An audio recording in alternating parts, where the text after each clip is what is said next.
गजा में इसराइली जारियत और इमदाद की बंदिश पर मगरबी ममालिक और इसराइल में सिफारती तनाव मुसलसल बढ़ रहा है। सख्त बयानात का तबादला हो रहा है। फ्रांस, बरतानिया और कनाडा के रहनुमा इसराइल के इकदाम की शदीद मजम्मत कर रहे हैं, पाबंदियों की धमकियां दे रहे हैं। तो इसराइली वज़ीर आज़म नेतन्याहू इन बयानात पर मगरबी रहनुमाओं को हमास का हमदर्द करार दे रहे हैं। साथ ही इसराइली वज़ीर आज़म मुसलसल ये दावा कर रहे हैं कि वो जो कुछ भी कर रहे हैं इसके लिए उन्हें अमरीकी सदर ट्रंप की मुकम्मल हिमायत हासिल है।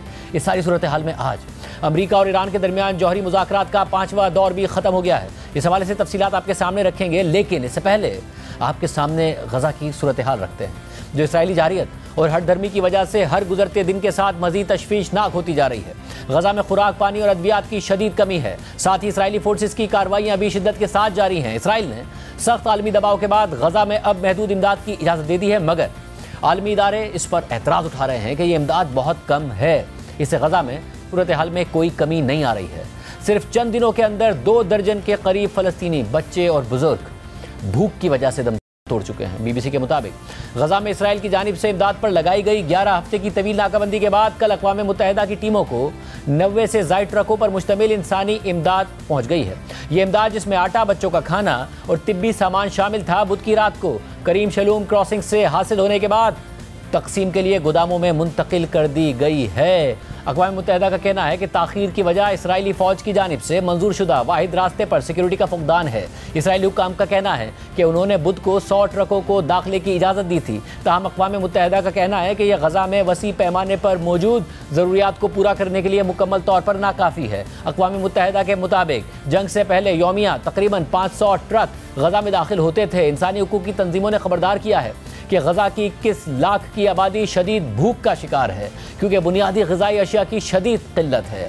खबर रसा इदारे रॉयटर्स के मुताबिक फ़लस्तीनी अथॉरिटी के वज़ीर सेहत ने जुमेरात को सहाफ़ियों को बताया कि पिछले चंद दिनों में 29 बच्चे और बुजुर्ग भूख की वजह से शहीद हो चुके हैं। अक़वाम मुत्तहिदा की मुआवनत से चलने वाली integrated food security face classification की एक रिपोर्ट के मुताबिक आइंदा महीनों में गजा में 5 लाख अफराद कहत का सामना कर सकते हैं। अक़वाम मुत्तहिदा के आलमी इदारा बराए खुराक के एक एहलकार का कहना है कि अक़वाम मुत्तहिदा और उसके शराकतदारों के पास तकरीबन 6000 ट्रकों पर मुश्तमिल 1,40,000 टन से ज़ायद खुराक मौजूद है, जो गजा की पूरी आबादी को 2 महीने तक खुराक फराहम करने के लिए काफ़ी है। लेकिन इसराइली जारियत की वजह से यह खुराक फ़लस्तीनियों तक नहीं पहुँच पा रही है। वाज़ेह है कि इसराइल ने 2 मार्च को गजा के लिए तमाम इमदादी और तिजारती सामान की तरसील बंद कर दी थी, और उसके 2 हफ्ते बाद इसराइल ने गजा में आर्जी जंगबंदी का एक तरफा खात्मा करके अपनी फौजी कार्रवाई दोबारा शुरू कर दी थी। इसी तरह 14 मई को इसराइली फोर्सेज ने गजा के आखिरी फंक्शनल अस्पताल यानी यूरोपियन अस्पताल पर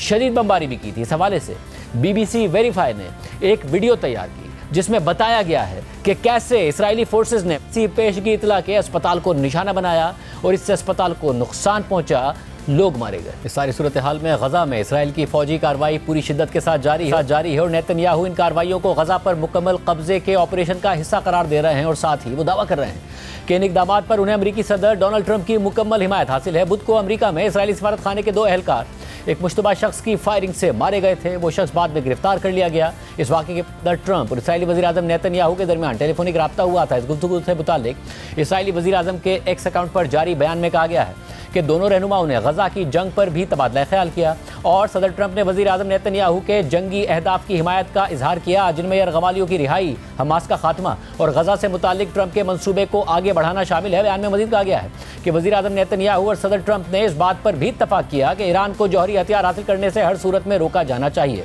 नेतन्याहू के मुताबिक उन्हें गजा से मुताल्लिक इक़दाम पर अमरीकी सदर ट्रंप की मुकम्मल हिमायत हासिल है। ट्रंप खुद तो इस मामले पर खामोश हैं। हत्ता के मंगल को व्हाइट हाउस में जब उनसे सहाफ़ी ने गजा से मुताल्लिक सवाल किया तो ट्रंप सवाल को ही स्टेटमेंट करार देकर कोई जवाब दिए बगैर आगे बढ़ गए। मगर मगरबी ममालिक खासतौर पर कनाडा, फ्रांस और बरतानिया इसराइली इक़दाम पर शदीद रद्द अमल दे रहे हैं। पीर को कैनेडियन वज़ीर आज़म मार्क कार्नी, बरतानवी वज़ीर आज़म केयर स्टारमर और फ्रांसीसी सदर मैक्रोन ने इसराइली इक़दाम की मजम्मत करते हुए जारियत ख़त्म करने का मुतालबा किया था। तीनों रहनुमाओं ने गजा में जारियत ख़त्म ना करने और इमदाद बहाल ना करने की सूरत में इसराइल पर पाबंदियां लगाने की धमकी भी दी थी, जबकि बरतानिया ने इसराइल के साथ होने वाले फ्री ट्रेड एग्रीमेंट मुज़ाकरात भी मुअत्तल कर दिए थे। मगर इसराइल पर इन इक़दाम का कोई असर नहीं पड़ा, बल्कि वो उल्टा भी इन रहनुमाओं पर हमास का हमदर्द होने का इल्ज़ाम लगा रहा है। और दूसरी जानिब आज रोम में ईरान और अमेरिका के दरमियान जौहरी मुआहदे के लिए होने वाले मुज़ाकरात का 5वां दौर मुनक़िद हुआ।